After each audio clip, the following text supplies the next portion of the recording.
It's so great, man. The books. The books. Everything's so great. You snooty, snobby. Yeah. In the Memoirs of Hatred. Turbo curmudgeon. From my previous work as an astrophysicist. Fuck, I had a thought there. That's a shame. Broadcasting live from inside the power band, this is The Blah. In this episode, everybody dies. I'm your host, the Mohlvie, along with my super friends, Jarhigo. Hey. And C-Lab Forever. What's going on? Welcome to the podcast, folks. This week we're going to be talking about Season 5 of the hit Amazon original show, The Expanse. And man, are we ever excited. So pumped. So pumped. Space pirates, dudes. I am actually pretty excited. Let's start the show. I would very much like to hear your two nerds' high levels. Sure. So straight away, I like that they're back in our solar system. I like the previous season, but it's good that they're back home. I like the fact that they're all kind of on separate little mini missions or paths or what have you. All of that's good. I like the way everything came together. I definitely found myself really frustrated with the situations that Drummer and Naomi were in particular in this season. But that's just me. I just found them both to be like, I don't know. I was getting mad when I was watching the show. You know what I mean? I love it. You know, that happens to you. You're just like, ugh, like you just get frustrated with it. Mm-hmm. So that was at play for this season for sure. But overall good. Like it dragged out or what? What? No, I just found their situations to be annoying, you know. And yeah, I suppose it was drawn out. But I had a similar reaction. This season, Ben and I had a little kind of a quickie side conversation about it the other night, and I said that I was into it. I was like, it's a return to form in the sense that, you know, we're back into like what's going on inside our solar system, like Ben said. And as I watched it, I developed many other conflicting emotions about this season. I think overall it was great, and I like the way that it wrapped up. That being said, I found, firstly, I can't stand Marco Inaros. He is the most annoying character ever. And I was so sick of him and seeing him. I felt like, and we can expound on this later, it felt like the focus kind of almost was too much on him. And I feel like the thing with Naomi being there kind of dragged out too much. And that's where I sort of agreed with Ben about like how irritating it was, but like I was genuinely irritated. Like, so when we got into like episodes kind of 8 and 9, I was like, ugh, like, is this all that's going to happen? Like, are they just going to try to rescue her and she's trapped and like da da da da da? And I was like, all right, whatever, dude. And I sort of was like on the envelope of noping out. And then like I watched episode 10 and I was like, this is so great, man. Everything's so great, you know, kind of thing. So Sure. You know, I had some gripes, but at the same time, I really enjoyed it. I enjoyed it way more than the last season. The last season had some cool elements, but just wasn't really into them being on the planet and all of that sort of thing. Yeah. And I'll dive in more as we go. Chad, go ahead. Well, the books. No, the books. I knew you were going to say that first. I am coming at this from the perspective of having read the books. So in terms of this season, I haven't read any of the books in a long time since we did the show last year, mostly because I just was sick of reading the books over and over again. And my recollection of this particular book was vague, but going into it, this was my favorite book out of all the books. Like, it just really hit me the first time I read it in a great way and really enjoyed the ride. Probably also similar to what you guys are saying about it being the next story after they kind of go on to Illis as a bit of a sidecar, not overly connected to the main plot kind of thing. So it's just nice to get back to form, as I believe you mentioned, Benny. But as I was watching it at first, I was like, this isn't really like capturing how much I enjoyed the fifth book. And I kind of decided I didn't want to read the fifth book again because then I just turned into a fucking like turbo curmudgeon. halfway through, I was like confused about something that happened and I don't remember what. And I was like, I'm just going to like read that chapter. And as I read, I kind of skimmed through the book. Oh boy. I realized they actually did a really good job, and it's really, really close to the books as opposed to the other episodes or the other seasons. So like they didn't really change much, and what they did change didn't matter. So they really did kind of hit it very close. And kind of halfway through, I was feeling quite fatigued of the Expanse universe, probably mostly because of just how much time we've dedicated. So it's not relevant to someone who's just watching it casually. But the second half of the season, I enjoyed, and maybe because I kind of saved them up to watch, one after the other instead of watching them week to week, which was kind of annoying. I think, like, at the highest level, my biggest problem with the show is the budgetary constraints that they seem to have. What? What do you mean? Well, I mean, the rumblings are that it's around about $3 to $5 million per episode. It's a privately held company, so there's no public knowledge of the budget. But Mando is $15 million an episode. Game of Thrones is $15 million an episode.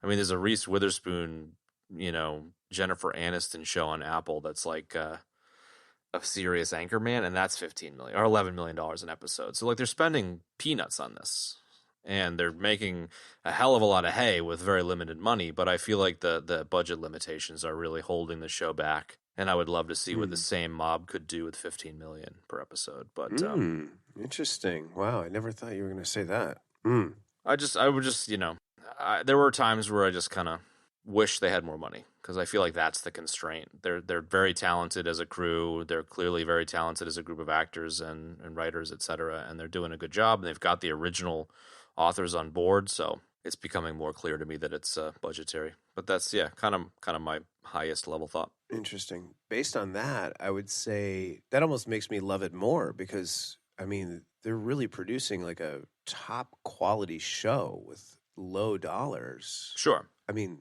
it's really, really good. I guess what I mean, though, is like I have had a hard time connecting to sci-fi or fantasy or whatever in general that doesn't have the big buck budgets. Like I've never really connected fully to a lot of the beloved shows out there, like a Firefly or even Battlestar. Like I like them, but I don't love them. And like Mando, I would say like I love Mando. Like Mando's production values are so fucking good. And even Game of Thrones, like regardless of the plot going to shit, the production values are so good that it's so immersive. And so like that's kind of my preference. Doesn't mean they all have to be that. It's just like I prefer those levels, and I would love to see what these guys could do with that. But I definitely understand what you're saying with like people that can make this magic with less money is impressive. But you snooty snobby fuck you. Yeah, I am a snooty snobby fuck.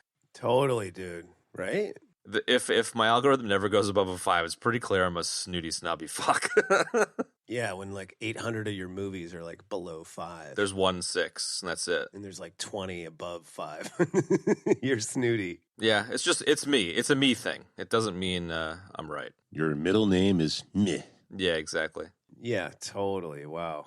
I just feel like if these guys had the money, it would be Mandalorian quality in terms of production value. Like they're being short shrifted here. But I guess I'm glad you brought this up because I'm not getting, like, while I appreciate what you're saying, I don't get it at the same time. Like you're saying I wish they had 15 mil per episode, say, or 10, and they're only doing 3 allegedly, but it's like what more would you put in? I mean, everything looks amazing. Yeah, I definitely don't want to go too deep down this because it could really like end up into quite a cul-de-sac. But like just like an example generally is the action sequences. There are action sequences that are skipped from the books, probably to save money. Oh. And then there are action sequences in the show. Like I think an example would be Amos and crew at the mansion. I felt like that was a really quick action sequence, and there's actually like a lot more nuance to it. And it seemed like they spent a good chunk of money on the sequence, but it was kind of quick and kind of felt video gamey, and it wasn't bad, but I kind of just feel like they're being forced to trim and prune and limit. And obviously they're spending a lot of money on the CG for the space stuff, which I'm totally on board with. But it just kind of sucks that they're limited by money instead of their creativity. I see what this is all about. This is all about you and your hatred the books for the show because you prefer the books. The books. Should I mail you my memoirs of hatred so you can write all this stuff down in the memoirs of hatred? Yes, please. I mean, I get Expanse, it. episode 5, Return of the Books. Return of the Books. So I guess you're right. They could have spent a little more money and gotten Tom Cruise to play Amos instead of Wes Chatham. I get it. But that being said, I want to bust out a big gun early just to I'm curious your opinions. The rocks hitting Earth. I kind of am curious your guys' perspectives on the severity of that and kind of how you perceived the event. Because it's obviously like portrayed as a bit of a 9/11 event in this universe. And I'm just kind of curious how the show communicated the severity to you guys, considering, I'm coming from the books. Wow, man, you really brought your A game of the tough questions today. Like the question is, how severe did it seem to you? I don't know that they did the best job of communicating how severe the event was. You get that scene where, there's the fisherman like using his fish radar to like yeah, that was kind of funny. Find fish, and then there's an asteroid collision and a massive explosion and a tsunami following. So I think maybe they were leaning on that pretty hard. Yeah. Or maybe I'm just not remembering things very well. No, yeah, that's pretty much it. Yeah. Because otherwise it's like you have Amos, coming out of a hole in the ground and then just sort of hiking through the woods on his way to the next destination. Yeah. Which might lead you to believe that it just wasn't that severe. But that's what I got. Yeah, no, that makes sense. I think that's how it was presented as well. Yeah. All right, I agree. Now that I had a second to think about it while Ben was talking, and I think that I don't think it was communicated well enough, the severity of it. Like, I mean, I almost wish you hadn't brought up the damn budget thing because now I can't stop thinking about it. Because what I was going to say was, well, if they had a little more money, yeah. I think that Ben's right. I agree with him. Like showing the asteroids, you can't get around that. So that showed the severity of physically what was happening on the planet. That said, I think if they had some time and some cash to flesh that out, and it could be a time thing too, to show, some kind of establishing shots of like how this is impacting the planet. You know what I mean? Like kind of bouncing around, maybe a quick sequence, I don't know, 5-minute sequence, not even, showing like the sort of the destruction and people displaced and that sort of thing. I think that might have helped to drive it home a little bit better. The way that they did it kind of made it like did you hear about Jerry? He crashed into he rear-ended somebody at a red light the other day. Yeah. That's how it kind of ended up. And or at the worst, like an earthquake or something, where like, I was on the other side exactly, of the world, whatever. Kind of like that. Yeah, that sucks. Yeah, exactly. And I think that doing what they did, I don't know, they might have spent less time on the whole prison and Amos being on the planet, but at the same time, like him sort of reconnecting with Eric and like finding out about his past was important. So I don't know. There's a lot of trade-offs that would be there, So I don't know. I think they probably did the. Go ahead. I wouldn't say they should have skimped on any of that for sure. No, agreed. No, that's not what I'm saying, Ben. I'm saying absolutely. They definitely don't skimp on that because that was really kind of the meat of the whole thing. I'm disagreeing with you.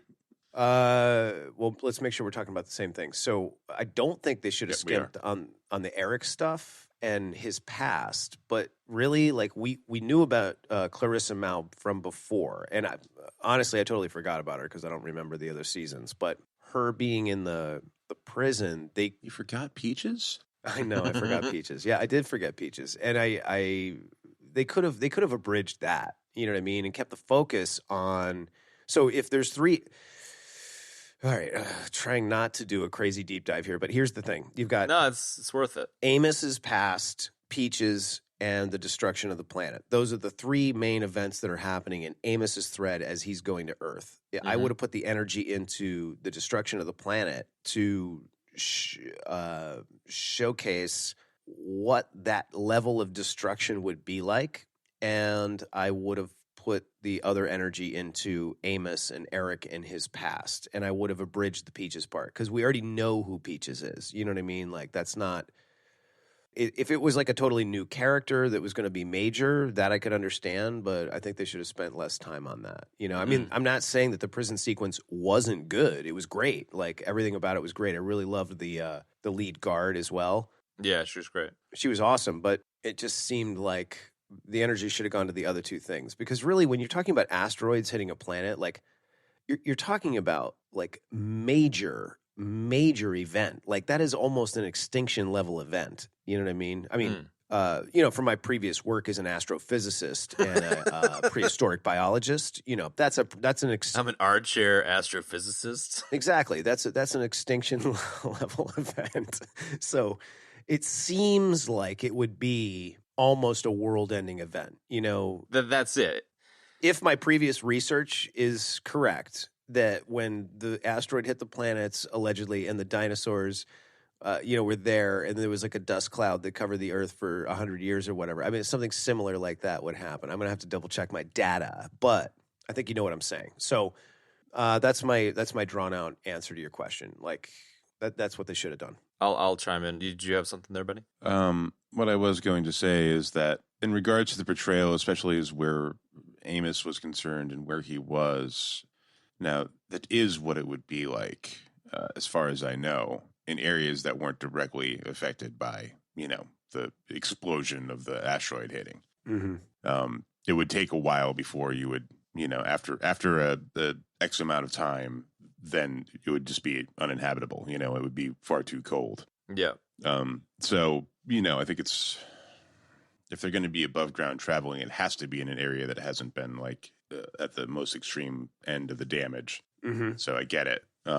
It's really more the, like, you know, they treat it like it's all in passing, you know, the damage is all this stuff that's just mentioned sort of in passing. So, yeah. Not only that, but just this is like a minor gripe, not like a gripe of Kev, but like a legit one. It was that I didn't know where they were. I don't remember. It said when they did that like kind of zoom in helicopter style shot of the penitentiary, it just said UN penitentiary. I don't remember it saying where it was. Yeah. So I had it bothered me that I didn't know where they were in relation to Baltimore and like how far they had to go and what they were traversing over. Like that would have, for me, I guess, because I'm kind of a geography nerd, that would have been great, but yeah, minor gripe. Well, I can speak to that, and I think like the reason I asked the question was because, you know, it kind of is an extinction level event. So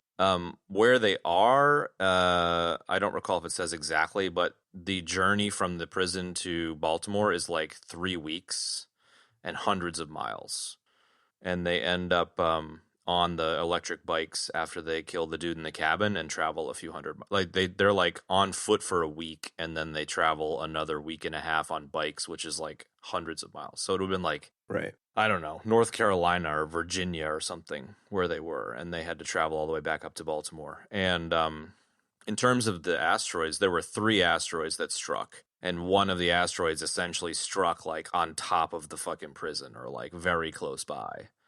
So, you know, Eric being surprised that Amos is still alive when Amos tells him where he was is, whether it's in the show or not, I can't recall, but the event itself is like spoken about often in the Avasarala thread and other threads, and they're talking about 4+ billion dead.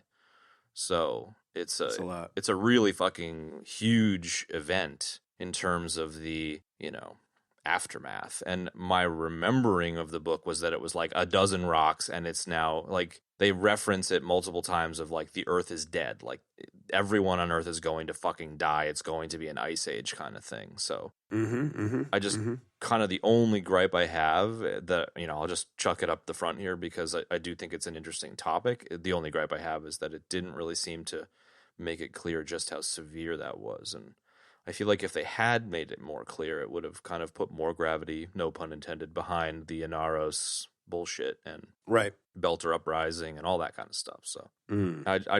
I'm coming at it from knowledge of the book, and so I'm just kind of curious where you guys, whether you felt differently, because I have different awareness of the situation. So No, it's a great question and a great topic to cover, and I think that your non-hatred of the season compared to the books is really serving us well here. I was very curious to know how the book events went down as I was going through the season, but I was nervous about asking you. Sure. This is the only like really big difference in terms of like negative.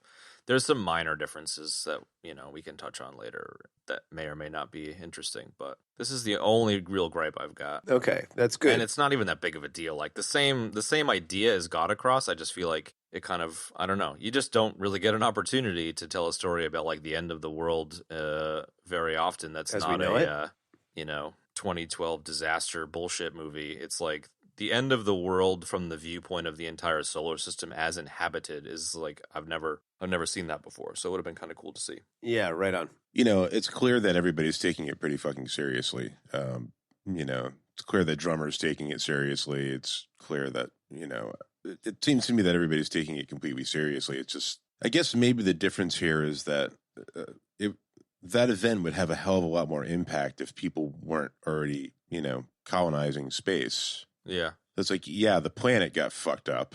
It's not going to be habitable for a very long time. But, the people that have survived humanity is still intact, I guess, So the world-ending event is a planet-ending event, or at least for a very long time, making the planet uninhabitable event. But humanity is still intact. It's still out there. There's still places to live, especially with the ring. Mm-hmm. There's plenty of habitable planets to go to. It's not like, So I think that makes all the difference, really. Yeah, yeah. And I suppose that kind of echoes where I was coming from with like it's interesting to see the quote unquote end of the world from the perspective of a solar system that's inhabited. It's just a different viewpoint. So yeah, I suppose it was kind of somewhat covered in the show. I thought you were saying that they missed the opportunity. I was, and your comment kind of makes me think twice about that comment. It kind of makes me kind of understand that they did touch on it. I suppose my gripe is just, even if they had just said 4 billion people were dead once, it would have been like, oh shit, this is actually like, it's not, a 9/11 like thing. They let the asteroids do all the heavy lifting there. Like, I guess they just presume there have been enough, Discovery Channel. Yeah, exactly. what would happen, extinction event, asteroid collision shows to just sort of let it be like, okay, we hit the planet with 3 asteroids. What the fuck do you think happened? That's fair enough. The Expanse, Season 5, Life After People. That's certainly what I was thinking at the end of last season, Like, when I knew the asteroids were on their way, I was like, oh, well, that's that for Earth. Pretty much. I still have a little bit of a little grumpy about the reveal of that because it's such a surprising thing in the beginning of the book. Just in the sense that you don't know it's coming, whereas like they made it pretty clear that some heavy shit was about to go down from a cliffhanger perspective at the end of last season. Yeah, I still didn't get it. At the end of last season, I remember being like, duh. I didn't know what I was like. It took me forever to put that together. Well, it's the same at the end of this season with that like final sequence where they're on the ship and turn into fucking bullet time. You're just kind of like, what the fuck was that? Because it just doesn't explain what happens. What? Bullet time? What are you talking about? When there's the 2 Martians and she's handing them the bracelet and then they turn into like golden fucking clouds. Oh no, they got de-resed, bro. That's how I read that. Yeah, for sure. But like, it's just super vague. So similar kind of vibe. Do we want to do the Amos thread since we're close to it, or? Yeah, sure. What do you want to do? We've kind of touched on a lot of it already. I mean, I guess just like. Sorry, that was very negative, Nelly. Go ahead. No, it wasn't. Amos is a very interesting character, and he hasn't had a ton of focus throughout the seasons. He's been, I mean, I don't want to call him comic relief, but like his interactions with Murtry or whatever his fucking name was last time around. Yep. and like his hard acidness and his kind of sociopathy is interesting, and it's cool to see him be a major focus of the season, and the whole Baltimore thread where it's clever that they had him be the person witnessing the end of the earth, and it gives you a chance to be a fly in the wall of the asteroid stuff. And it was just, it's a really major component of this particular season, and probably the reason why I liked the 5th book so much. And they handled it well. Yeah, he's a really great character, man, because he's, in many ways, he's sort of this classic tough guy, but like the characters are really well written in these stories, and he's got a lot of depth, and he kind of hides his empathy and his vulnerability. It's like he hides it deeply and yet not at the same time, which is what I think is really cool about Amos as a character. And, all of the reasons he goes back to Earth are along that vein. He's going to see that woman who he really cares about, that basically raised him, it sounds like, and Peaches. So I dug that, man, for sure. I really like that. He's a great character. I didn't like him in the beginning when we first started on this, but I've come to just love him. He's fantastic, man.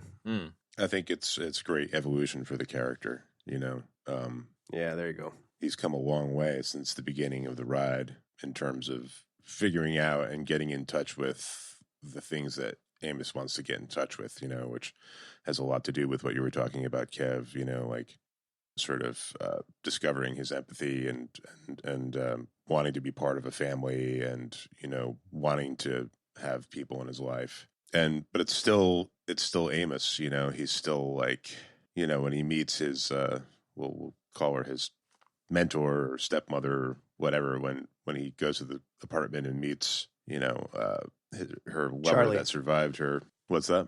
Charlie, played by Frankie Faison, who's awesome. Mm-hmm. Who was awesome, indeed. He's kind of hostile towards him at first, and then, he seems to change his tune pretty quickly once he realizes how much he cared about her, Mm-hmm, So, mm-hmm. yeah, it's good stuff. I really enjoyed the Amos thread for sure. I like the coming off of that confrontation with the landlord from Coming to America. That was for you, Kev. Thank you. Yep. I like how that conversation essentially is the only reason that Amos seeks out Eric.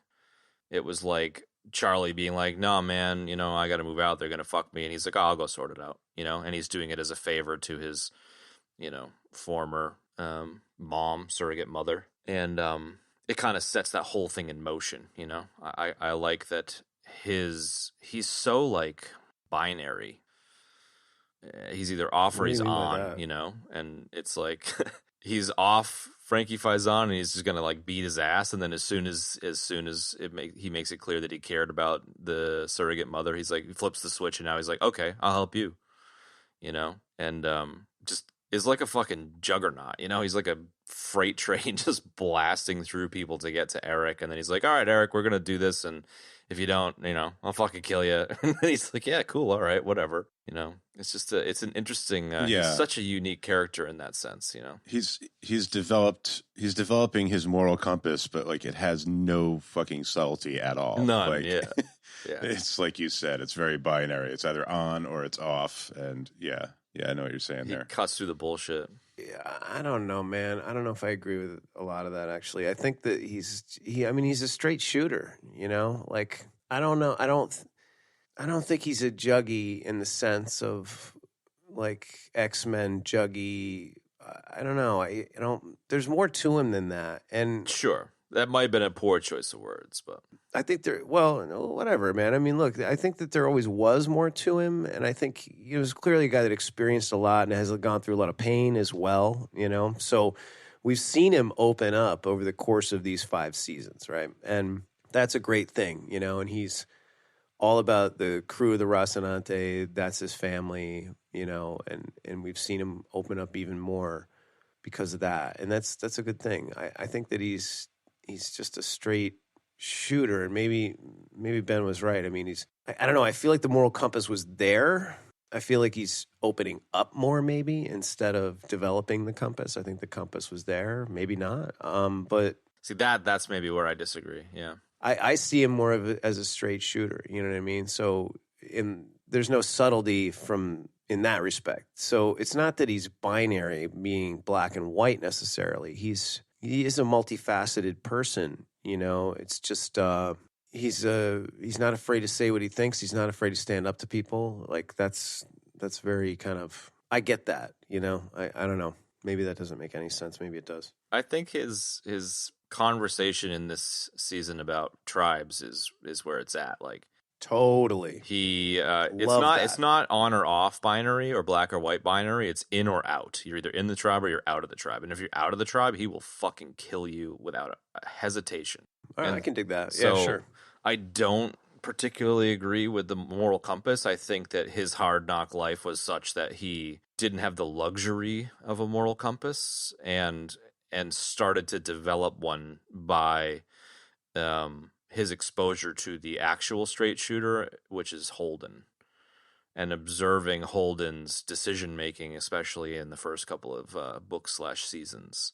Mm-hmm. And I think particularly when he says to Clarissa in the dude's cabin, like, I need to get back to my crew, once he realizes that she's right, that they shouldn't have killed him and Holden wouldn't have killed him. I think it's a good example of how he recognizes that he's, maybe broken is a term he might use for himself, and he needs to surround himself with people that have morality because he recognizes just how little he has, I guess, is maybe where I'm coming from. Yeah, wow. All right. I see what you guys are saying. I think it all goes back to the flashback about with him and his surrogate mother, and she's talking to him about, she says something along the lines of, people like me may not have what it takes. I don't remember what the hell it is, but she basically gives him like a fake it till you make it sort of speech. Yeah, definitely, totally. I dug that whole thing. Great sequence. And I think that really kind of sums it up there. Whatever, you know what I was saying. Yeah, I think you guys are right. I don't know. I'm changing my. I'm swinging my answer. I think you guys are right. I don't think what I said before was right. I mean, there's definitely love for. I could understand a wanting Amos to be good at heart from the beginning, but speaking only to the character history and not to anything in real life. Sorry. Yeah. No, finish your thought. Not speaking to reality because I have no experience or expertise in this particular space, but speaking just to the story, it's insinuated that he's essentially a former child prostitute and has a bit of a predilection for older women, which kind of insinuates that, that was part of his clientele that he was, forced to prostitute for. And, the motherly figure in this case might have, I believe, was a former prostitute as well. And so there's a lot of trauma there. And they were lovers. Yeah, so. Exactly. So yeah, in terms of, I think the Churn novella makes that clear, Benny, is that right? Yeah, it does. You're talking about him and Lydia. They were lovers. Yeah, but I think both of them were former prostitutes as well before getting together. But was the mom, was that Lydia? Yeah. The blonde? Yeah. What? Yeah. Yes.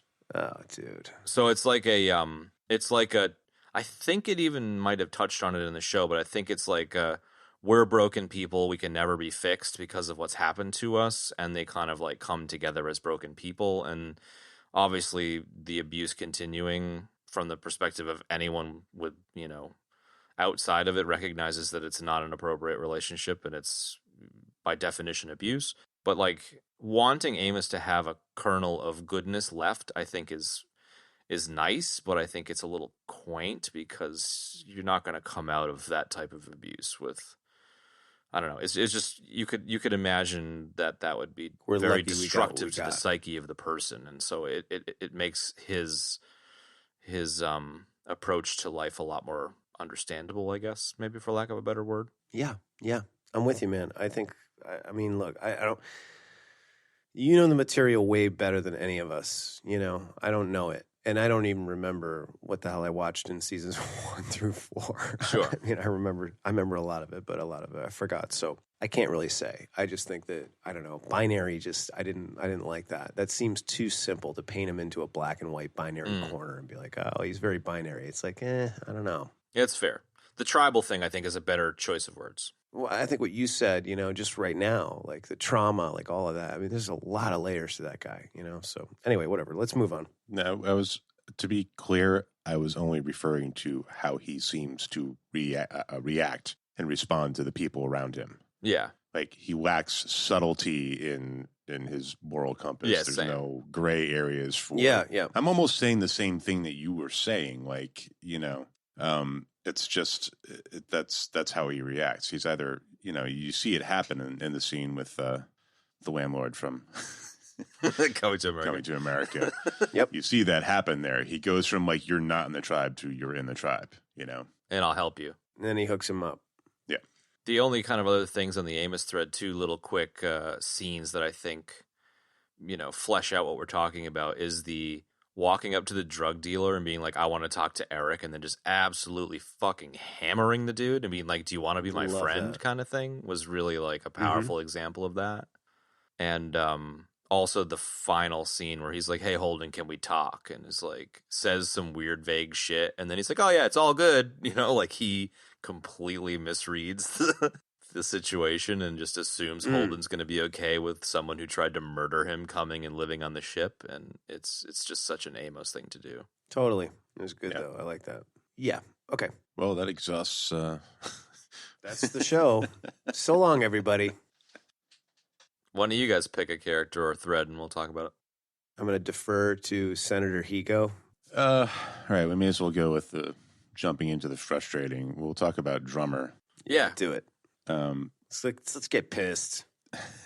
I thought it was interesting that she was, on the ship with like her polyamorous family. It was good to see like a sensitive side of Drummer because she's always just been such a hard ass. But I was annoyed with her response to things in this season and her inaction, and I kind of get it, I get that she was trying to make it work and she didn't want to upset the balance of things, but it just seemed very undrummer to me, Drummer seems to be one of those people who just can't let something like that go.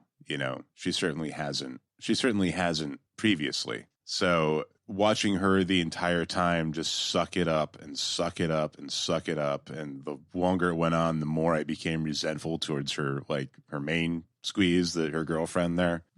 Like the more I got resentful towards her. And, the payoff, I feel like in that thread came way too late. Like It's a good one, dude. I don't know. That's where I'm at with that one. I just was very frustrated watching her like just suck it up, and not do anything.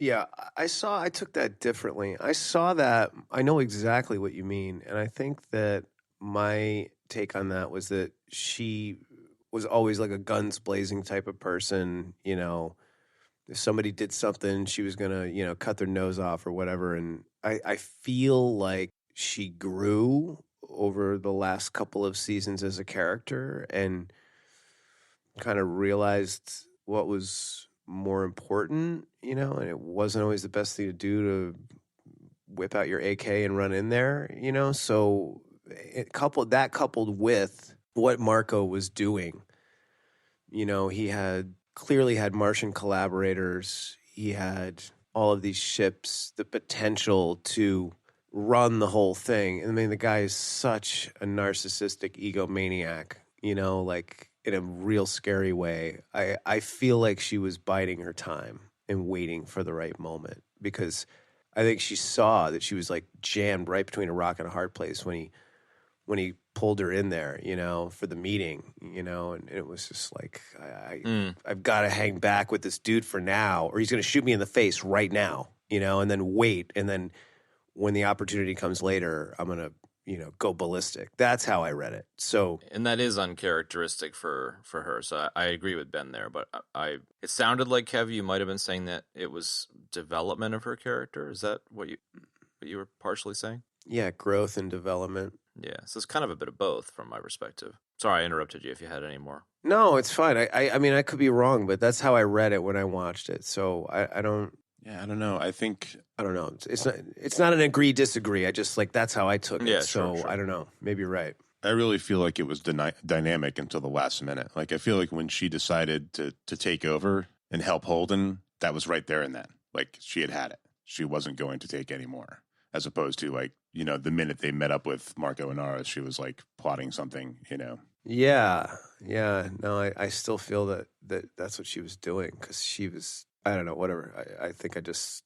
They didn't present it that way, Kev, but I think that they would have been better off making it clearer that it was a bit of a sit back and wait for the moment because she saw she was at a disadvantage. And I agree with you, Benny, that they didn't do a great job of making that clear, so you could easily end up with a, like, she sat on her hands and then just decided fuck it at the end. So maybe it's just a matter of they could have made it a little bit more clear. Well, anyway, I just saw it as a bit of an egregious. I mean, there's character development, and then there's character development, and then there's like destroying the fucking foundation. And I just, you know, I don't. It would be like if they turned like Amos into a blithering, crying, you know, flower picking, you know, it just tree hugging, you know, like it just doesn't fit. And something about what was going on with Drummer there just stunk. Well, I didn't like what they were doing with her, and it just, yeah. Anyways. That's my opinion. You're onto something there, though, because the character in the book is not Drummer. So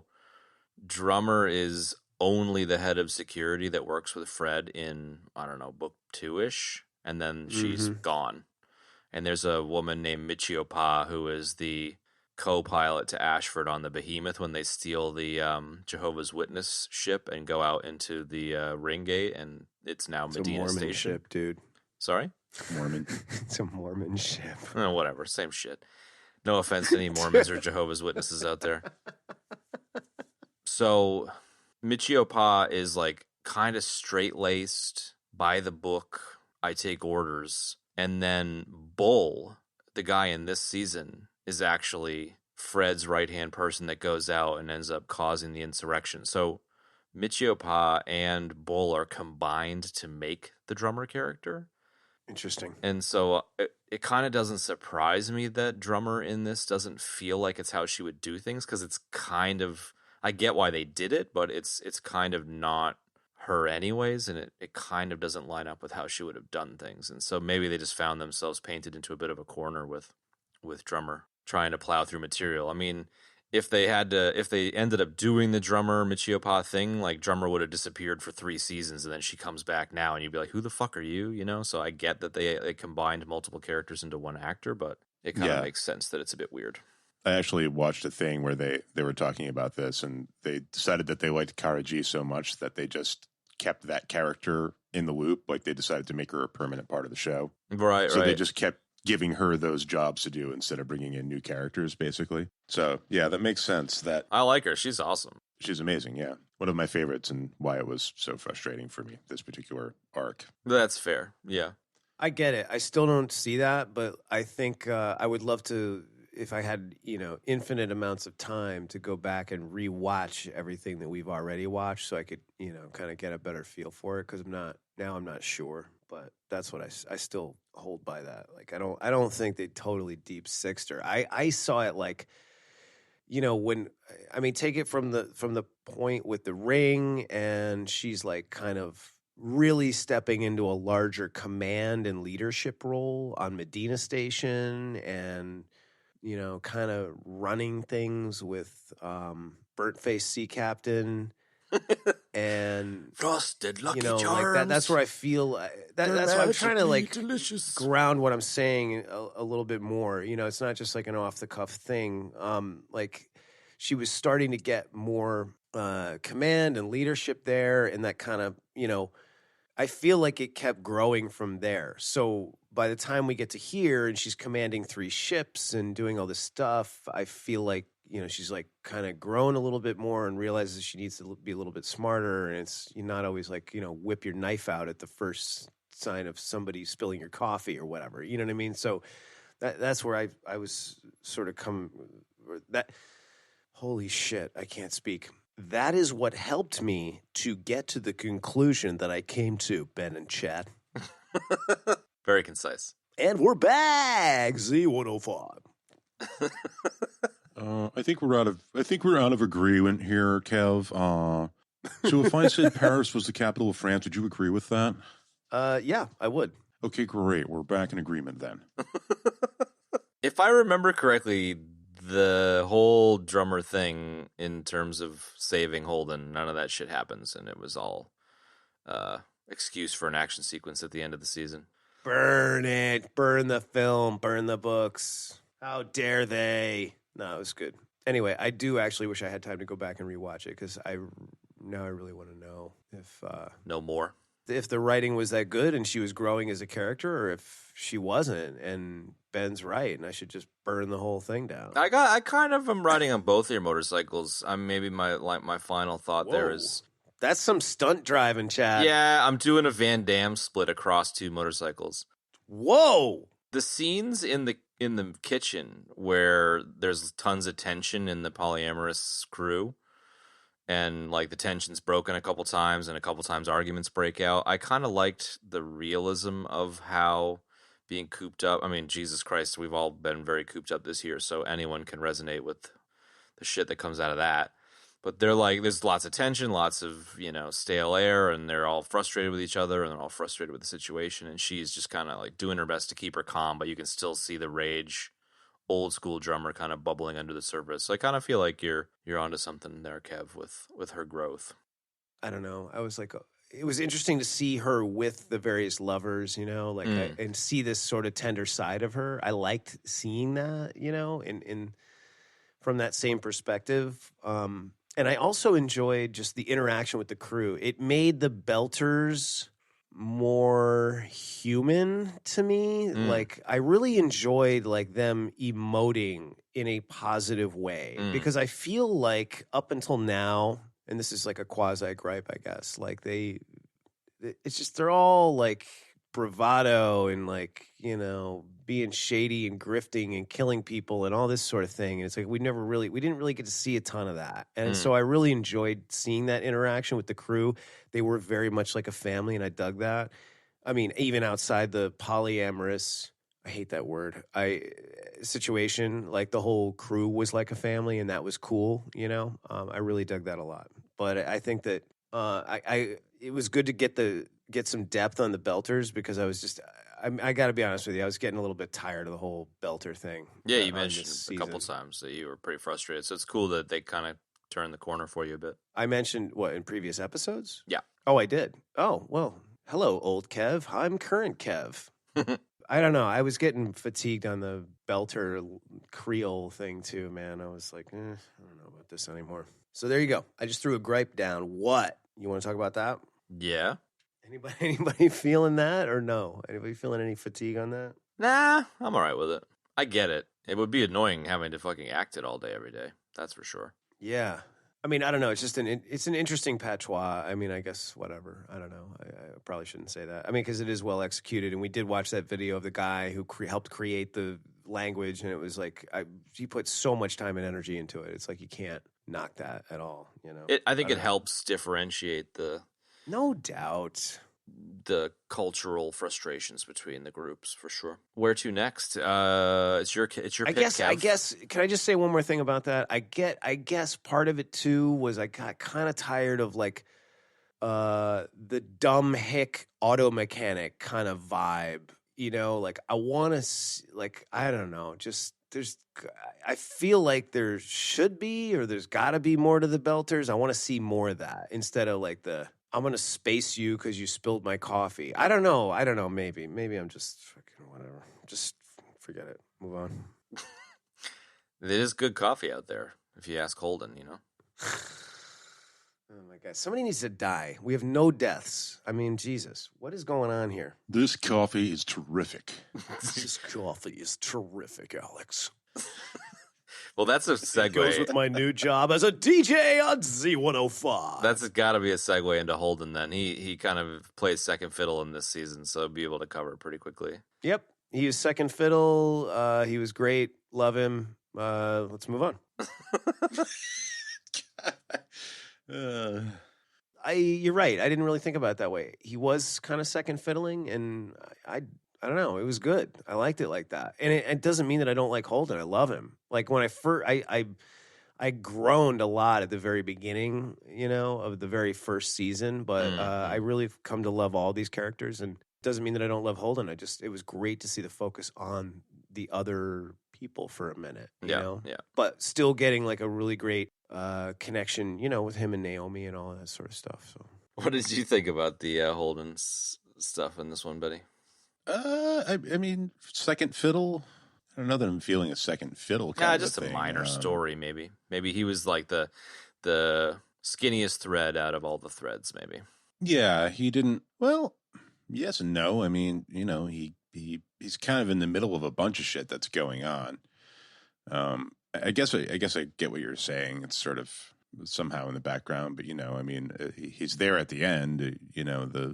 I guess the big thread is like rescuing Naomi, and he's certainly there for that. So maybe Kev, your comment about the focus being on the other characters is kind of where it's at. Where like it's not that he's not a focus, but he's not the focus, which I think was definitely the case with the first few episodes, like you said. And I think you're right too, Benny, with him being in the center of some of these things in the end as well, but particularly the Naomi stuff. Like, I liked that he also has grown as a character. Like, clearly a big part of this season was the growth of these characters, considering years have gone by.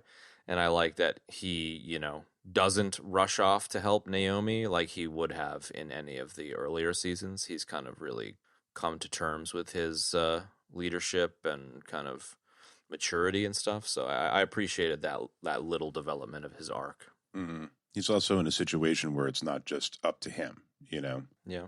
One of the strengths of this season in general is that they separated the crew and everybody had their own arc, as I said at the beginning. So I feel like it's not so much that Holden is taking up a smaller role per se. It's just that everybody sort of has an equally important role in this season. Yeah, for sure. It would seem in their own little story arcs, Yeah, for sure. Yeah, it's interesting you should say that too, because one of the notes I took down was the structure of the season being everyone. The structure of the season is essentially everyone's spread out and trying to find their way back home, and Holden is home. He's on the Rocinante, so it makes sense that his journey traveled is shorter because he's on the place that everyone else is trying to get back to.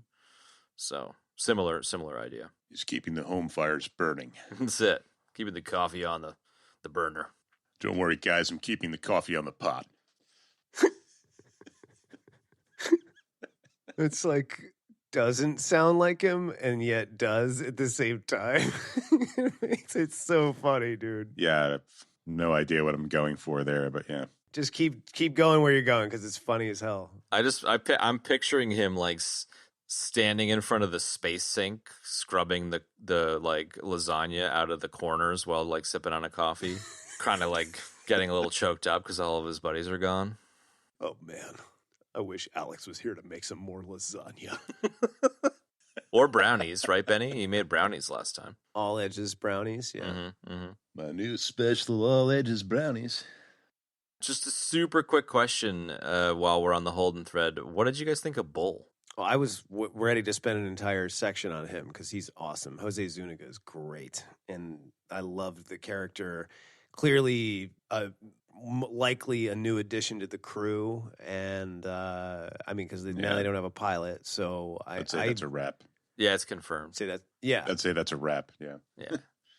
So I think I loved Bull. I thought he was great. Like in the beginning, because I watched, like I said, I watched one again after I finished it, and he kind of comes in really hard in the beginning. He's really by the book, and he's like, no more belt or grift, and get your effing ship out of here. You've been taking up too much space. You're stealing, all this sort of thing, and he becomes a great ally. I love how he just jumped right in and was like, yeah, fuck it, I'll go with you. And then when Holden's like, let's burn every last bit of fuel and go in guns blazing and create a distraction so they can get in and get Naomi out. And he was like, fuck it, I'll do it for Fred. Let's go. Like he was great, man. I really liked him. He had a gruff quality to him, but he, clearly like a well-developed character, and half writing, half the actor, Jose Zuniga's been in tons and tons and tons of stuff, TV shows and series and just movies. The guy's been all over the place. Yeah, for sure. Yeah, he's excellent. And the character's great. I just have a lot of mixed feelings in regards to, the Alex, basically, which we won't get into just yet. But that's the only conflict that I feel, Yes, similarly. It's interesting, too, because Bull is drummer, Bull is paralyzed on Medina, and Bull sacrifices himself at the end of what would have been season 3, so it's a completely different thing. And Bull's seat in this particular season is filled by Fred. Fred is not assassinated, and Fred goes with Holden. And Fred eventually ends up stroking out, so in terms of the Alex death. So it's just kind of an interesting swap around.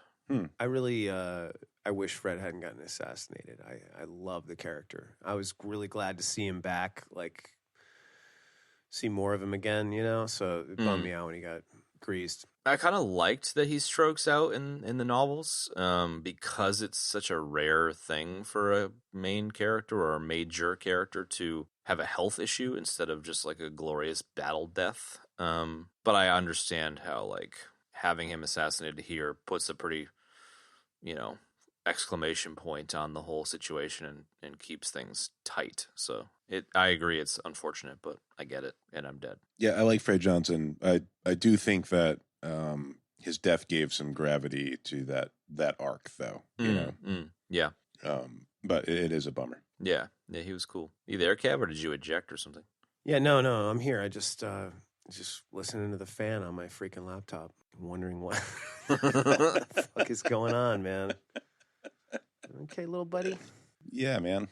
No, I'm listening. I don't really have anything else to say about Fred. He's a great character, man. He had a really cool, interesting backstory and like all that sort of thing. And I don't know, it just seemed a little somewhat unceremonious that he just got greased by a sniper like that. I don't know. I just liked him. I wanted to see more of him. I was glad he was back. So he has an interesting role as a earther, as an inner, running the Tycho station. Some cool stuff there. On the Fred tip a little bit, the protomolecule. I thought it was interesting, and I kind of hadn't picked up on the super obvious point that the protomolecule and the alien stuff is really like not a factor in this season kind of whatsoever. It's a MacGuffin in terms of the protomolecule sample, but like it's the first time we've had a season that's not like aliens and shit. So it's just kind of interesting. Yeah, it's like the football. Yeah. What do you mean the football? It's like the thing that both teams are, after, basically. Oh, right. I mean, look, one of the things I wanted to talk about was that exact concept. So while I liked everything that they did in this season, like I said to Ben on the phone, I was like, oh, this is like great. It's like kind of a return to form. It's like we're jamming around the solar system, doing all that stuff. But it's like at the same time, you can't ignore the fact that the ring is there, right? We already spent like an entire season on a planet, right? The ring is a thing. So I was a little bummed that there wasn't more time spent on that. I mean, I guess there's not enough time in the day, money in the bank, all of that stuff to tell all of the story that they need to tell. I mean, clearly, you said this season hugged the book really closely, so I don't know what else they could have done, but I guess what I'm saying is that I was bummed that it almost felt like there was no focus on the ring, the aliens, and now we're back to the proto-molecule, and I was like, wait a second, what? So, I don't know, from that perspective, I was kind of bummed about that, and felt like we spent way too much time on Naomi being trapped and Marco and Noros, who I hate. And I do. And what I'm saying is conflicting because I understand why they did everything that they did. And I understand like the way they needed the story to play out the way that it did. And that's fine. My sort of self-conflicted view is that, there wasn't any time spent on like the ring or any of that stuff, like at all. Like they barely even touched it. Just at the very end. Yeah.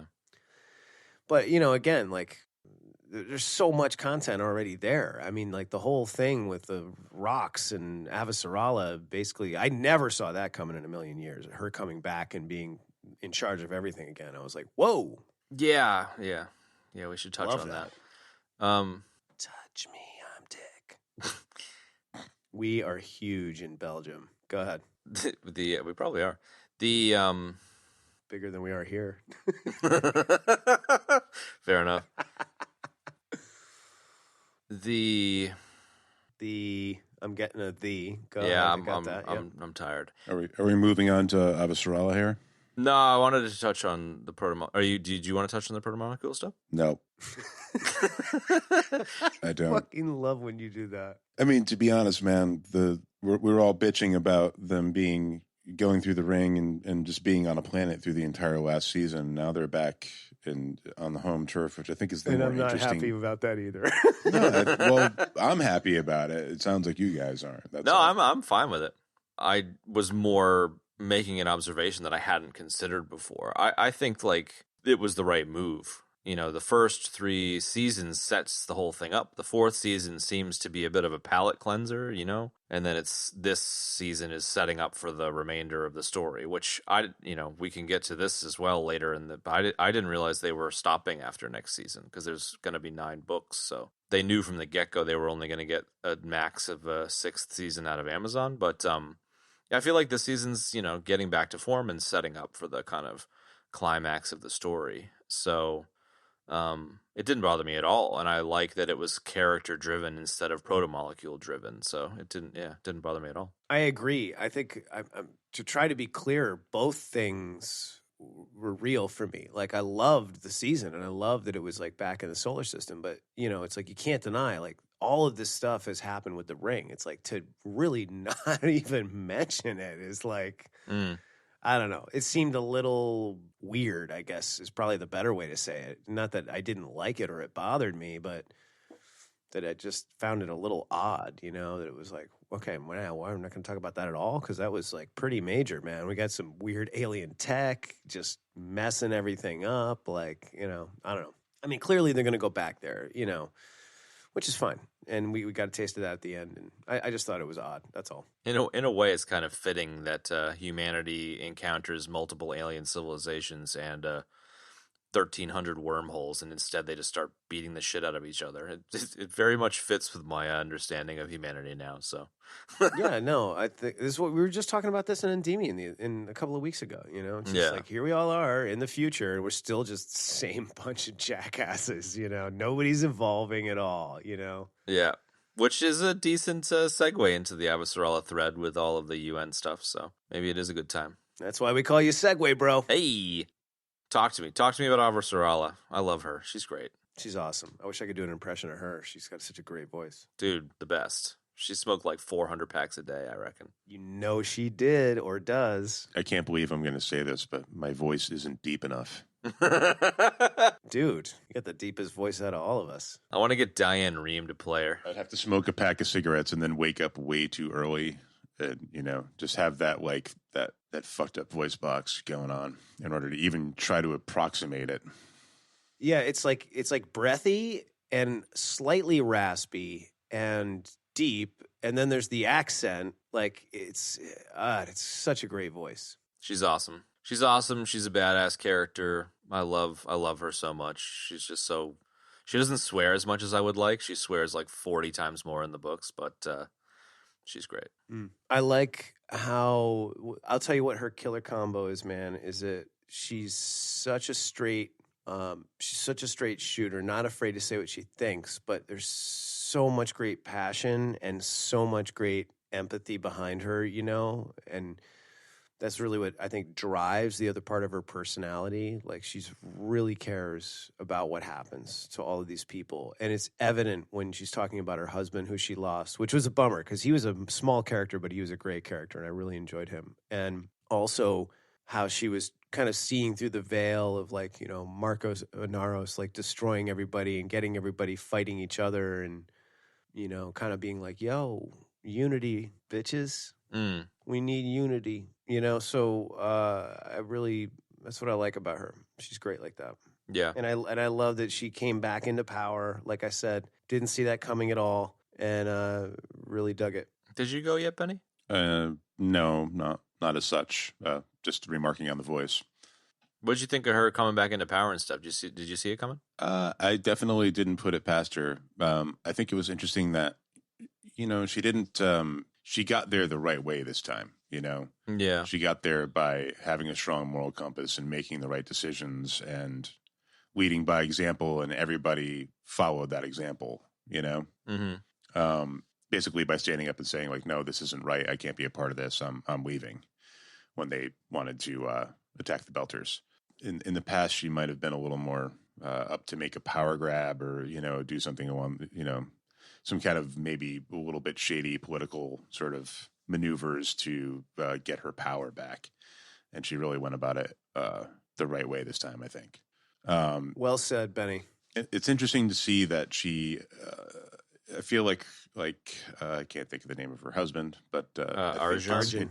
Arjun. I think it's interesting that it seemed like he was sort of like her anchor and sort of helped keep her grounded. And I thought it was interesting to see her with all of this stuff on her plate, dealing with that and dealing with what happened to the planet and really just like bringing it, really just totally bringing it, It was really satisfying arc, and it was really satisfying to see her, maneuver in these ways. Yeah. Yeah, that's a really interesting point that you made about her moral compass and the way she navigated her way unintentionally into power is really interesting, because it is another difference between the novel where she's on Luna and the asteroids hit and everyone's dead and now she's the boss. So she just kind of gets it by default. So I hadn't really considered your point until you made it, and I think it really does quite a service to the character. So I didn't really have a gripe about it. It just was a difference, and I definitely find myself agreeing with that point of it's great that she didn't have to snake her way into it. Not to say that she was bad before, but she's a politician. Yeah, she's a political animal. Doing maneuvering in those with those tools and maneuvering in those ways, whereas this time it was less about politics and more just about her leadership, humanity, and her instincts for humanity. So yeah, very good stuff there. Yeah, definitely. Well said, Benny. And Shora Agdashlu is just awesome. She's she's so great. God, she's just kick ass, man. Oh, the whole thing. She's like a pillar funny, of the show. Yeah, I'm pretty sure I was bitching about her in the beginning, and I was like, I found her annoying. I think I did, but I just have come to love her, man. The actress and the character, she's just phenomenal. Yeah, no doubt. Can we talk about Marco Naros? And he seems so pumped on it. Yeah, do it. Yeah, man, let's do it.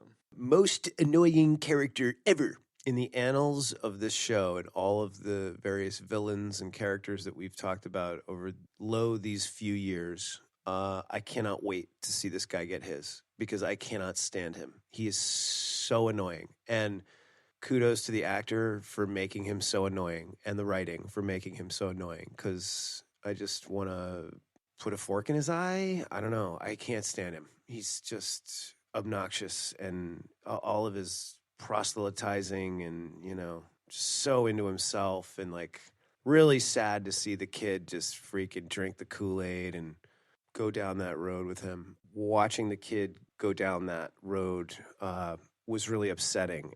But at the same time, I liked, there was a couple things I loved about Philip, was that like he actually looks like he could be their kid. Yeah, right?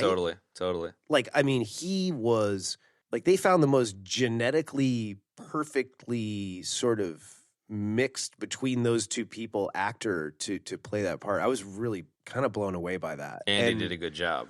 And he did a great job, and he did a really good job of conveying the conflict, and kind of going back and forth between being conflicted and then being like, I want to be like my dad. I'm going to blow shit up, and I think he did a good job, man. The kid was great layer of immaturity in there too. Totally, dude. Nice call. Yeah, exactly. I don't know. Marco, I kind of said it all. If I never see him again in this show, I would be so happy. It'll be too soon. So aggravated when I see him. He's so annoying. And I think, like, I don't know. I get, I don't know. This is one of those, like, kind of not enough time in the day comments where it's like, I understand everything that they did in this season, and I guess thusly the book as well, but it's like, why do we have to spend so much time on him? But it's like, I get why. It's an important story point.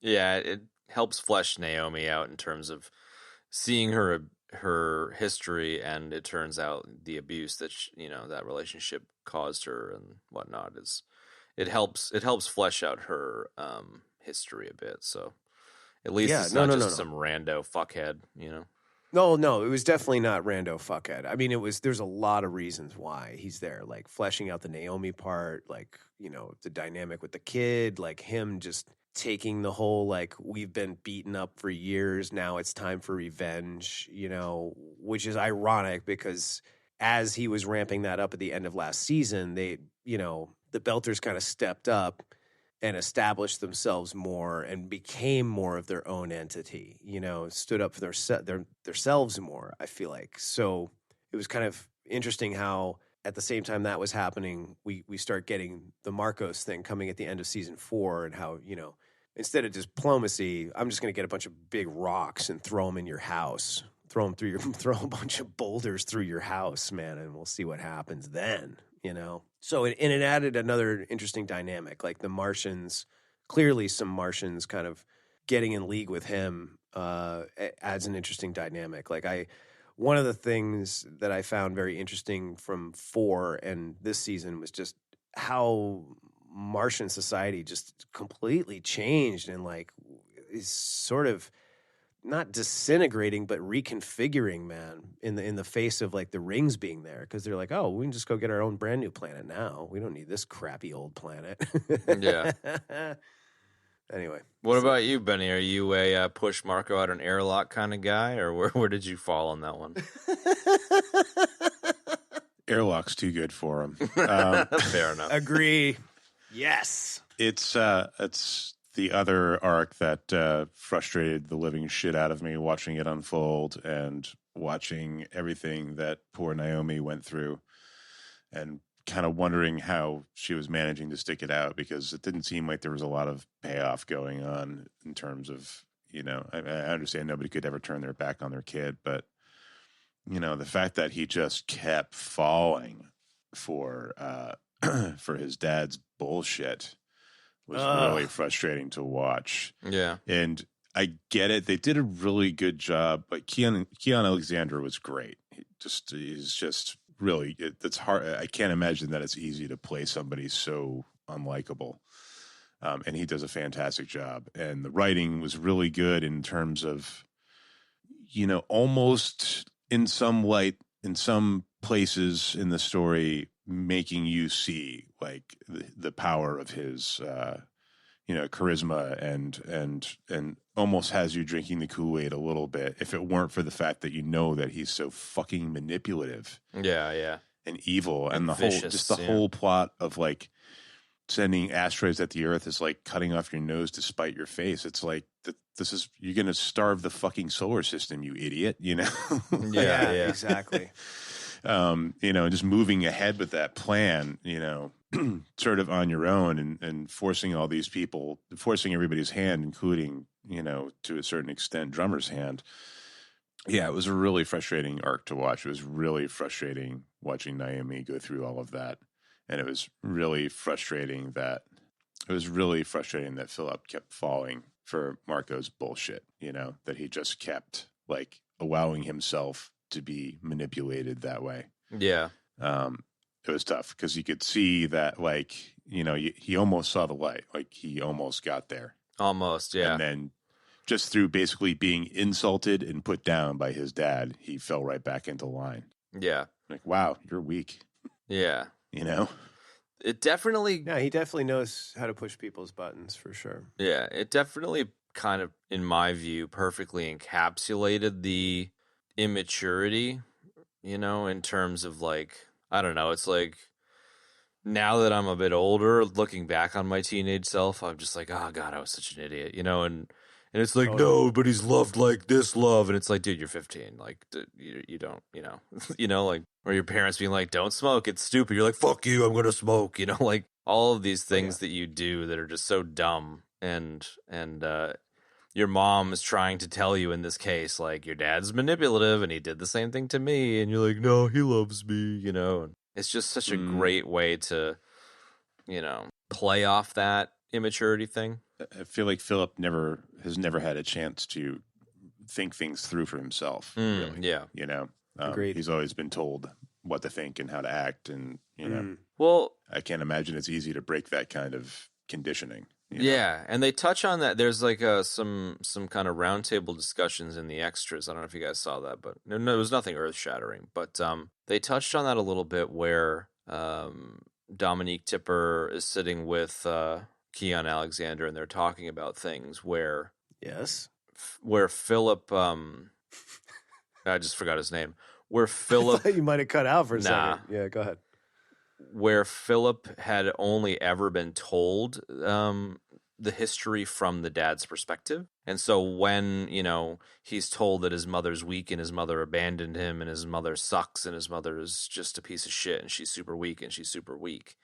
And then she shows up and it turns out, you know, he hears about Medina Station from Drummer, and he's like, I'd really like to hear that story. Like, he's actually hearing that his mother isn't weak, and so he starts to maybe question his father's stories and question his father's what he's told him. And it was just kind of an interesting piece of nuance that is missed from the watching of it, but was interesting to hear the two of them talk about their characters, and it makes a lot more sense as to why Philip kind of turns a little bit towards her, you know? Because he's obviously, you'd be curious. You'd be like, well, I've only ever heard one half of this, and I'm supposed to hate you, but, like, I kind of don't, you know? So it was a cool dynamic, even though it was definitely drawn out. Yeah, man, was it drawn out.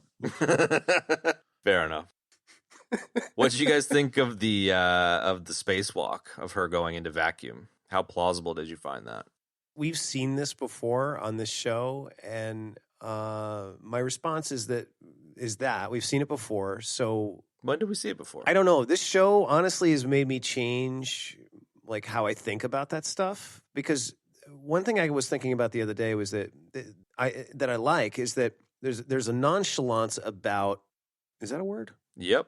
About what they That's a there's a nonchalance about the way they go about their business in this world, right? In this microcosm, this universe, right? So, you know, spacewalking and using the mag boots and like all that stuff. It's just it's very second nature to everybody, and I love that. So it's not made a big deal of, you know, and for somebody to just like jump from a ship and glide over to the next one with a suit on, you know, that they don't make a big deal out of it. And I like that, because I think that after all of that time of flying in ships and walking in space and all that stuff, you would have that kind of attitude. Just like, you know, you would be raking your lawn or working on your house. Like, maybe a weird analogy, but I think you maybe get what I'm saying. No, yeah, you know, yeah. So it is your backyard. Like there was one or two sequences I remember. I don't remember them specifically, but where people were in space with no suit of any kind for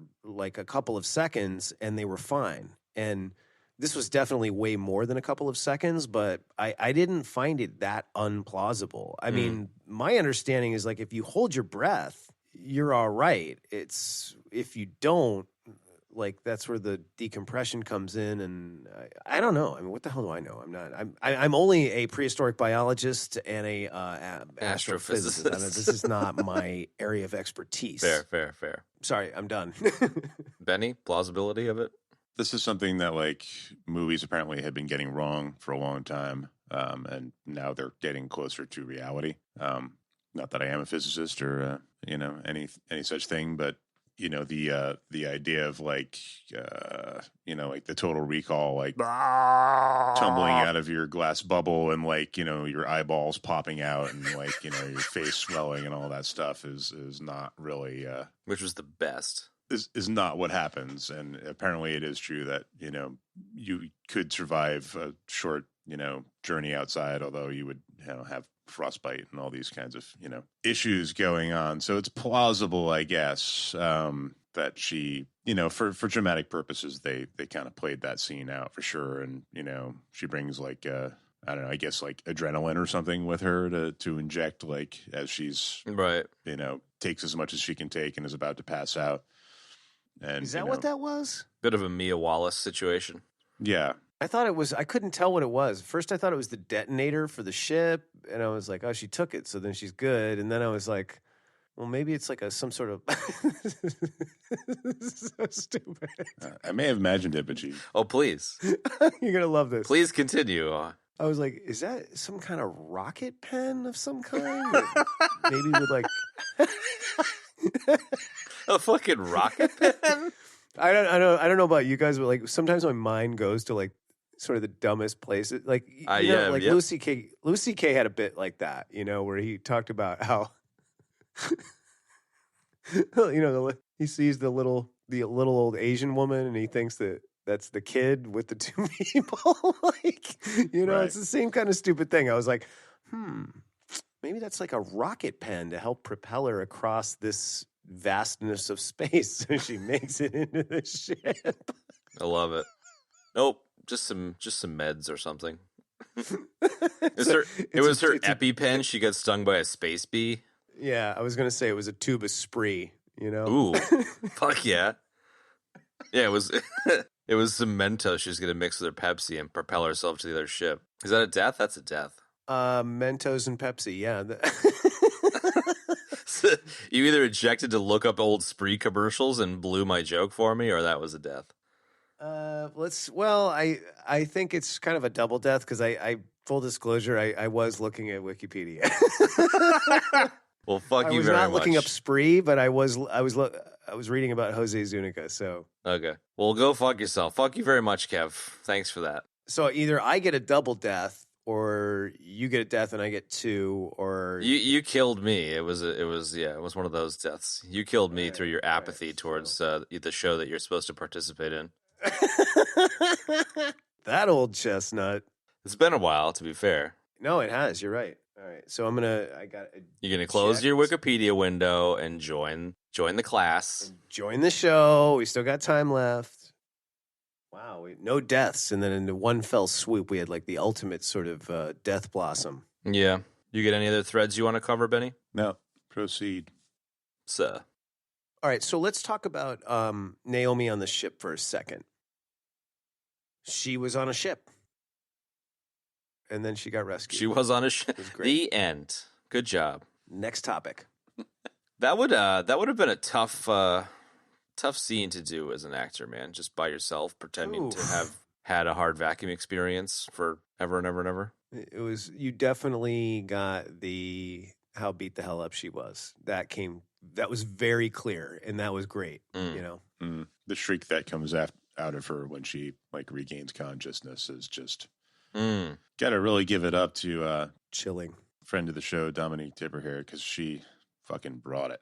She killed it, man. All the way through.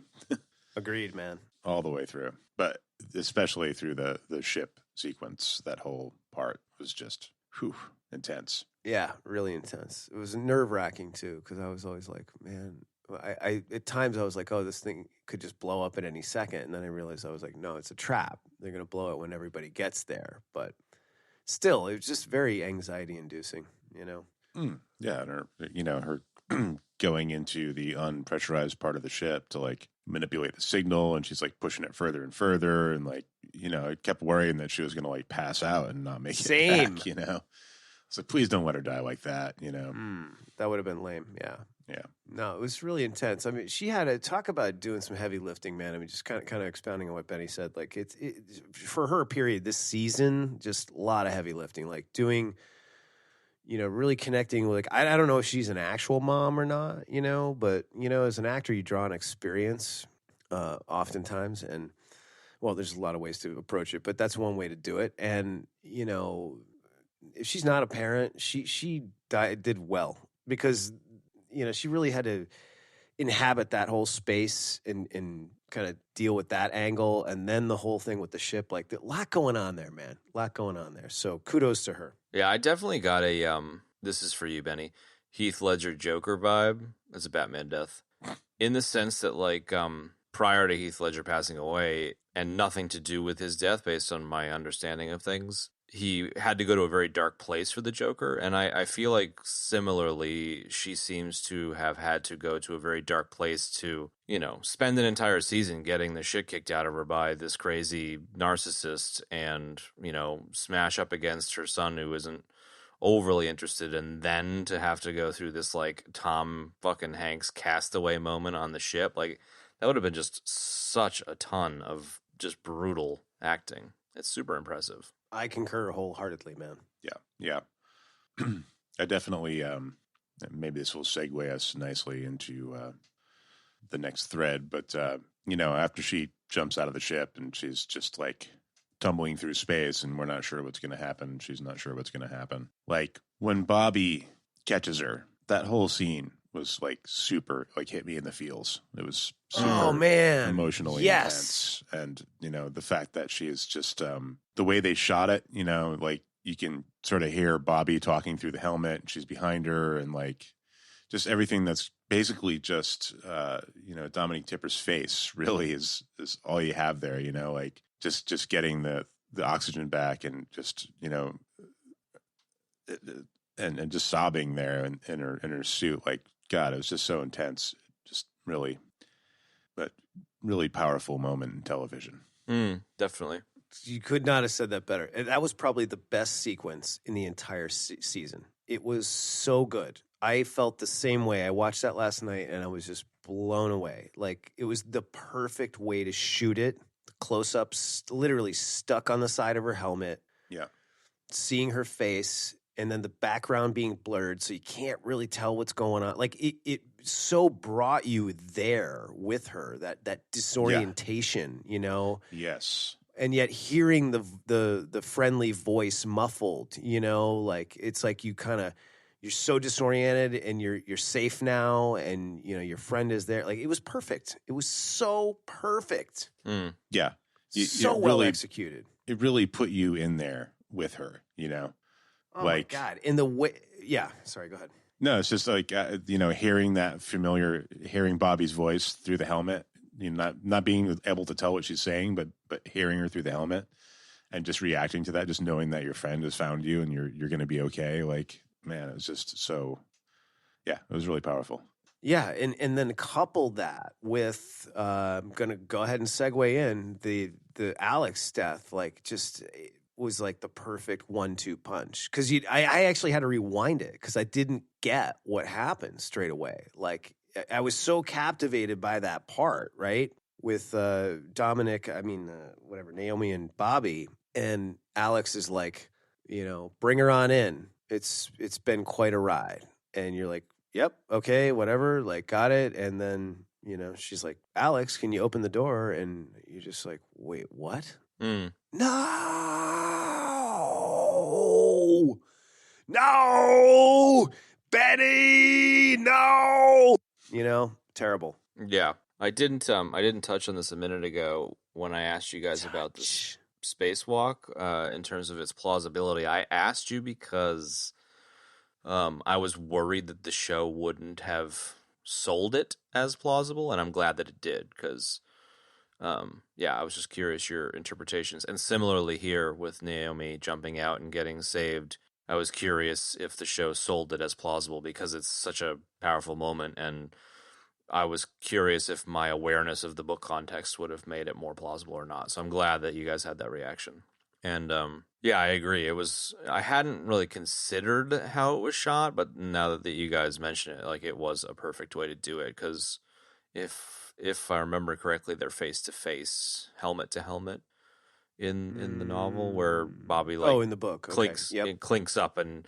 There's no radio, so it would have been the same vocal, like coming through the suit itself, coming through the glass or whatever. But I like that she's coming from behind here. I think it makes it much more, like you said, emotional, and focusing on Dominique's face is just great. Yeah, that's what's so great about it. You can't tell where she is, and everything's so blurry. You can't even tell if she's like outside. I was like, is that like blurred space in the background? Is that what is that? Yeah. Like that's what was great about it because it kept the locus right on Naomi's face and her reactions, and that's what made it just brilliant AF.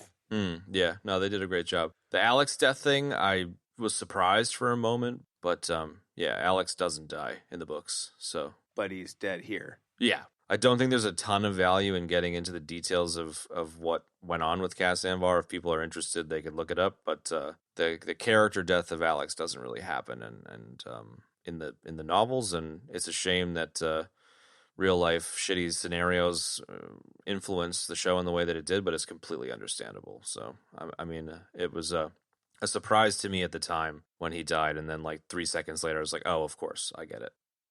Did it surprise you that the character died? A little bit, yeah. I was like, oh, well, what? But at the same time, on a show like we've talked about this on like really quality shows and movies, like, you know, you kill off main characters, man. Yeah. Like that drives the story forward. You want to feel that loss. Yeah, Like I loved Alex, man. It's like I want to be bummed out that he's gone, dude. You know, Yeah. like It's hard to for the shitty reasons, but yeah. well, I just putting that aside for a second, like.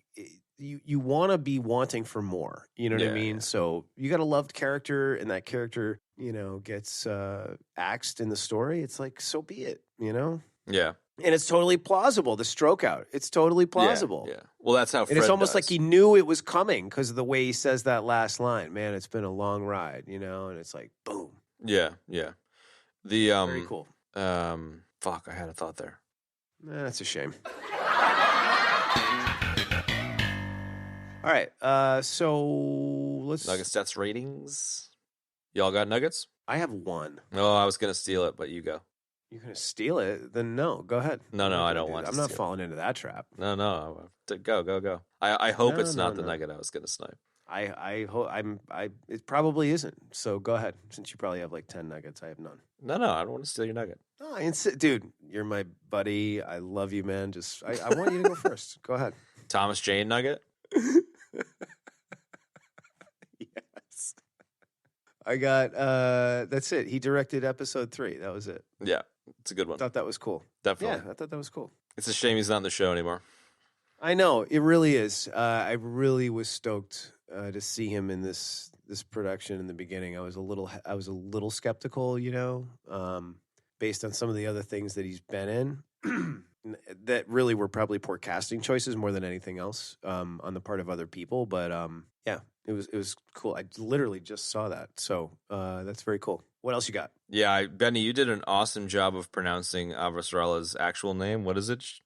Shora Agdashlu? Shora Agdashlu, I believe. There you go. I may be getting it wrong, but I love it. That's great. I mean, no disrespect. It's a tough one.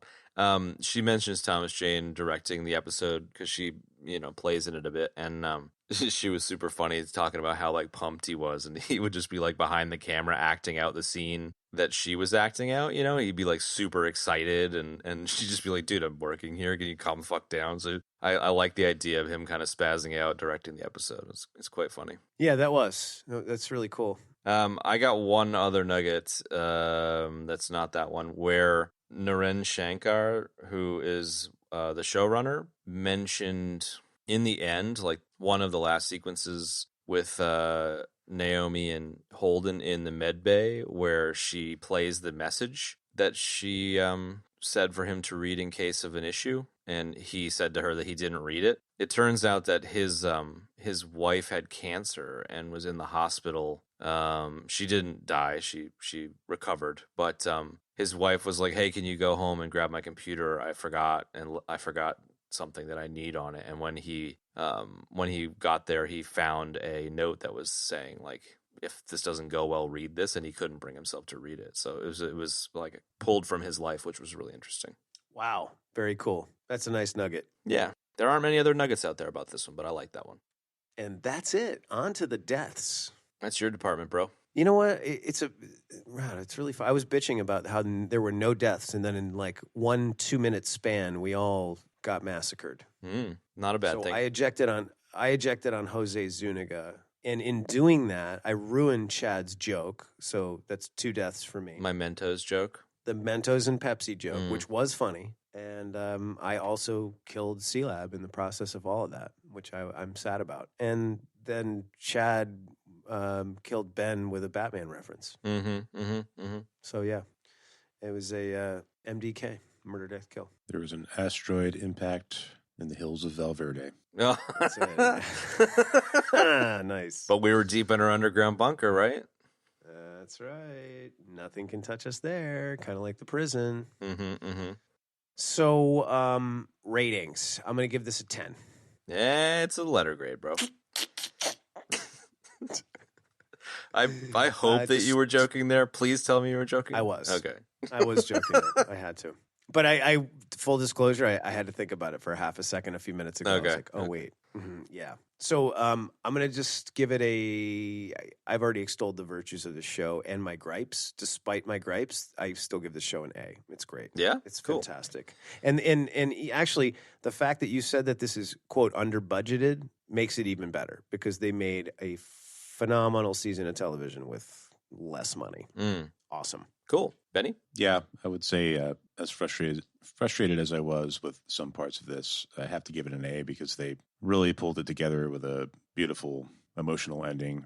And I don't know if it made it. I don't know if it made those frustrating. If it was a good enough payoff for those frustrating parts for me, but it was damn good. Sweet. And yeah. I'm in a similar boat. I didn't give it an A, but I gave it a B. I gave last season a B. It's definitely better than the early seasons, and I enjoyed this one, and it was cool. And I think the budget thing for me is why I didn't give it an A. Like, it's not their fault that they didn't have the money, but I just wish they had more money. It's not as good as The Mandalorian, like fucking full stop. So I can't give it the same grade. I'm with you. That's an interesting debate right there for another time. Oh, I mean, it just circles I think it's back as good to as Mando. It circles back to where I rate things against each other, and you guys tend to rate them on an individual level. So it's just a different approach, but it's worth checking out. I'm glad that the series has been improving over time. A lot of series fall down over time, so. I'm going to go against, for the folks at home, I'm going to go against what Chad is saying. This is not worth checking out. It's a must watch. Like, this is in the top echelons of stuff that's being put out there. It's certainly for science fiction TV. Like, this is phenomenal. It's so good. So, Chad, have you watched a lot of sci-fi? Sorry, Kev, I thought you were done. No, that's it. I mean, Mando is great. This is great too. Like Watchmen, like all those things are fantastic. You should be watching them all of you people. Do it now. Like what, Benny?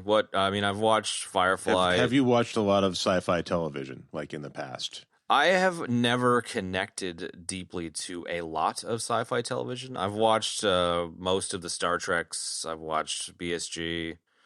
I've watched Firefly. What else would there be that I can't think of? Oh, I don't know, like Farscape, or you're naming off, the right kinds of things. I don't know if I ever watched Farscape, but I kind of have had the same reaction to a lot of them. Where like, I don't know, I just generally speaking, I find that I have the ability to fall into a movie and not let the bullshit get in the way of me experiencing the movie. But I find it harder with TV, and I think it's a production value thing. But I haven't spent too much time thinking about it. But that makes sense, because my thinking is that The Expanse is kind of like a legacy sci-fi TV show. It is. Yeah, it is in keeping with the production values of all of its predecessors. Where something like The Mandalorian is just it's so far beyond. Like, it's totally different. You're talking like better than some movie productions. I mean, there's a whole new technology invented there to facilitate the show, and it's incredible. So I don't know that it's even fair to like make a comparison there. But no, you're right. But I think that's okay. That sort of confirms, like, you definitely understand the like what the legacy sci-fi show is about. I do, yeah. Budgetary constraints and sort of what that ends up meaning for the show. Yeah, and I think we've touched on it a little bit here and there throughout our episodes, where TV back in the day, major actors didn't do it often because of, status reasons, whatever. And it's, all about movies for a long time. And then now TV is becoming kind of even more important than a lot of movies in a lot of ways. So maybe in like the terms of the three different eras of visual media, I have always had a harder time connecting to TV than movies, and now that TV is getting better than movies, I'm connecting with it. So I think it's more of a taste thing. So it's really, it shouldn't reflect on the show. Yeah, I'm with you, Ben. This is like the production values are so good on these TV shows. They're better than movies. They're as good as movies. A lot of like, times, those lines are gone now. Like, I mean, TV is where it's at now. It's not movies. This has been going on for a while. Yeah. I mean, it's long form. Certainly in the actory circles, like that's what we all talked about. All the best works on TV right now. There's a lot of money there too. You can get recurring. There is, yeah, recurring pay as an actor, and from a creator standpoint, it's long format. So that's what I'm digging. Also, Ben, Stargate, that was another major franchise on TV, dude. Yeah, that was one I meant to bring up, but it was stammering, so nothing Slipped new away. there. Yeah. I didn't really get into Stargate. I liked the movie, so I couldn't really get into the TV show, and the TV show clearly was better, and what was that other one too? Seaquest. Seaquest is one I got into for a while. Oh boy. Ooh, I was super into Seaquest, dude. I loved it. Roy Scheider? Totally, yeah. Yeah, Jonathan Brandis and a fucking talking dolphin. Oh yeah, right, totally, man. Was the deep in that? Whoa. Hey. Wait, whoa. C-Lab was into Seaquest? Yeah, of course I was into Seaquest. Of course you are. It's like your thing, man. That was a really good show. I also, just kind of going back, like, I was into Space 1999 with Martin Landau when I was a kid. Like, I didn't know what the hell I was watching, but it looked super cool. And I just found it on Amazon, and original BSG, Galactica 80. Yeah, shit, even Buck Rogers. Buck, totally, man. Buck was amazing, and all that's before my time. In terms of, I never was exposed to it. Street Hawk. It was a digital guy called I don't know, Cursor Man or something like that. At one point, Automan. Automan. Cursor Man. There you go. Automan. Yeah, Automan was great. And then you had what else is good? V, obviously, in the 80s was fantastic. Earth 2, that was great. That was like a 90s sort of marooned in the desert, quote unquote, kind of show. What was your alien cop show? What was that one again? Oh, Alien Nation. That was huge. I remember that one. Huge franchise, man. That actually did better as a TV show than a movie. George Francisco. And our buddy from RoboJocks was the cop in that. Oh yeah, that's right, Gary Graham. What's up, blood? So yeah, that's I don't know. I still think circling it back, putting a bow on it, I guess this is I get what you're saying, Chad. It's not a strong case could be made. Yeah, it's not as good as Mando, but the gap there is real short, dude. Like millimeters short. Like Mando is excellent, great production values, the whole thing, but this show is right there with it, man. I just to throw one more thing into the mix. Like one thing that I love about The Expanse that I kept noticing and making mental notes, it was just the sound design in the show. It's so good, man. I love that sound of those ship engines rippling by, that sort of crispy rippling sound when those engines are going by on the screen, man. It's fantastic, especially the Rocinante, Yeah, totally. Really, really cool. So anyway, all right, so what do we got going on next? What's that? The Epstein drive. Did you guys know that the Epstein drive didn't kill itself? Wait, what? It's game off, but the Epstein drive didn't kill itself. I was going to make a welcome back Kotter joke, but Jesus Christ, dude. Your dad, dude. Sorry. Jeffrey Epstein? Yeah, exactly. This is a joke. Christ. And yes, Chad, I'm jotting it down so I can mention it in the death section when I go back in time after we get off the phone. Okay. So say it, Chad. What we're doing next week? Mm-hmm. What are we doing next week, Algorithm? Next week, we are doing True Romance, which should be good. Really? Yep. Nice. That's a good movie. A lot of interesting lore there, too. Thank you. Thank you very much. Yeah, that's where it came from. It was Kilmer as Elvis, huh? That's right, baby. That's right. Our guest talked about Kilmer's Elvis in Real Genius, and I think we got this one on the radar after that. The mighty Vince Clorto. That's it. Well, there you have it, folks. Stay tuned for that. And thanks for joining us on this Season 5 of The Expanse. It was great having you, and we'll see you next week. Z105. See ya. Bye. Well, man, that's going to wrap up this week's episode. You can find the show notes for this episode in your podcast app of choice or at our website, ebd.fm/episodes/92. If you would like to support this show, we would love for you to do that. You can rate us and review us on iTunes or wherever you get your podcast Nuggleberries. You can also leave us a review. Leaving a review is a little bit more personal, and people read those reviews and they're like, and it really helps them decide whether they want to listen to a particular show or not. You can also support us on Patreon with patreon.com/EBD podcast. You can also tell a friend to check out the show, folks. Everybody's got at least one. I got 2, Ben and Jarhigo. So, tell your friend to check out the show. Ben and Jarhigo, I love that. Is that what I said? Yeah. Oh my God. That was great. Yeah, I got 2 friends, Ben Kenobi and Obi-Wan Kenobi. You can always follow us on social media, and we would encourage you to do so. We use the handle @EBD Podcast on most social media platforms. We spend a lot of time on Instagram, so you can usually find some sort of fun, interesting conversation going on there.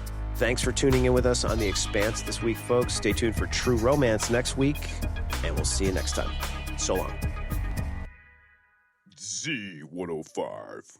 And we're back, broadcasting live from inside the power band. This is the blah.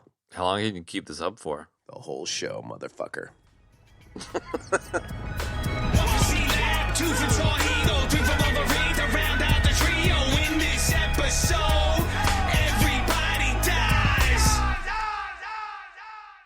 Beady, beady, beady. Stop into it.